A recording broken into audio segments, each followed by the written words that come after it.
Bonjour tout le monde, j'espère que vous allez bien. Alors, dans cette vidéo, on va travailler sur le chapitre 4 de Management, Sciences de gestion et numérique. Le chapitre 4 qui s'appelle Quel choix d'organisation de la production pour concilier flexibilité, qualité et maîtrise des coûts. On commence directement avec le grand 1. Quelle forme peut prendre une innovation? D'abord, une innovation, c'est une mise à disposition d'une nouvelle offre sur un marché.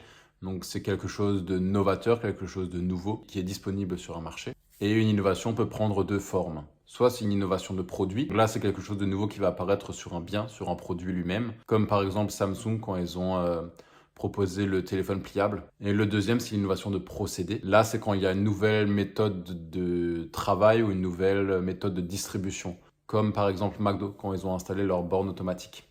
On passe au grand 2. Quelles sont les caractéristiques d'un processus de production? Alors d'abord, la production, ça consiste à mobiliser des ressources humaines, donc des salariés, avec des ressources matérielles financières, des matières premières et de l'argent forcément, pour produire un bien qui est ensuite mis à disposition d'un client. Il existe ensuite différents modes de production. Le premier, c'est le mode de production à l'unité. Là, c'est quand les entreprises produisent des biens un après l'autre.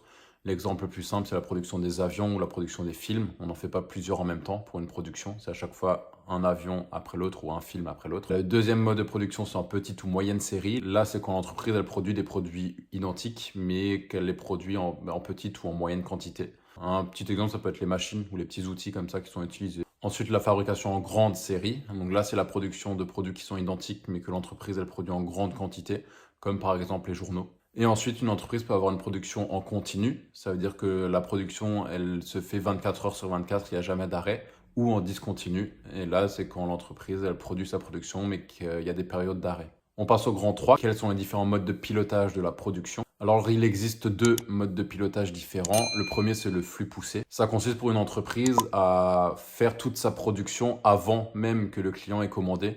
En fait, l'entreprise se base sur des prévisions. Elle va estimer combien elle va plus ou moins vendre de produits l'année prochaine. Et en fonction de cette prévision, elle va déjà produire cette quantité-là de produits.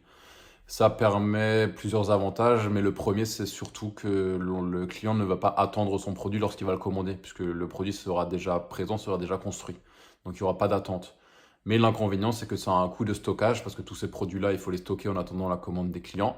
Il y a un risque d'invendu si jamais il n'y a pas finalement assez de commandes par rapport à ce qui était prévu, ou au contraire un risque de rupture de stock si jamais il y a beaucoup trop de commandes par rapport à ce qui était prévu. Le deuxième mode de pilotage, c'est le flux tendu. Et là, c'est l'inverse. Donc, l'entreprise attend la commande du client pour ensuite lancer la production et ensuite lui donner le produit. Du coup, l'inconvénient, vous l'avez compris, c'est que le client est obligé d'attendre. Donc, quand il commande, il faut attendre que l'entreprise produise le produit, puis il faut le livrer. Donc, il y a un délai d'attente qui est assez important. Mais l'avantage pour l'entreprise, c'est qu'elle a beaucoup moins de coûts de stockage. Elle n'a pas de risque d'invendu et pas de risque de rupture de stock. Ensuite, on passe au grand 4. Quels sont les enjeux de la qualité? D'abord, la qualité, c'est la capacité d'un produit ou d'un service à satisfaire les besoins des clients. L'enjeu pour une entreprise d'avoir des produits de qualité, c'est que ça va lui permettre d'avoir un avantage concurrentiel. Ça va lui permettre de se différencier de la concurrence. Donc la plupart des grosses entreprises mettent en place des contrôles qualité. Ils vont venir contrôler systématiquement la qualité de leurs produits avec différentes actions pour être sûr que les clients ne seront pas insatisfaits de la qualité du produit. Et ils vont mettre en place un processus d'amélioration continue. C'est toutes les actions qui sont mises en place par l'entreprise pour améliorer la satisfaction des clients. Faire en sorte qu'il n'y ait pas de dysfonctionnement par rapport au produit. C'est la fin de la vidéo sur ce chapitre 4. N'hésitez pas si jamais il y a des questions, vous pouvez les mettre en commentaire, j'y réponds toujours. Ciao!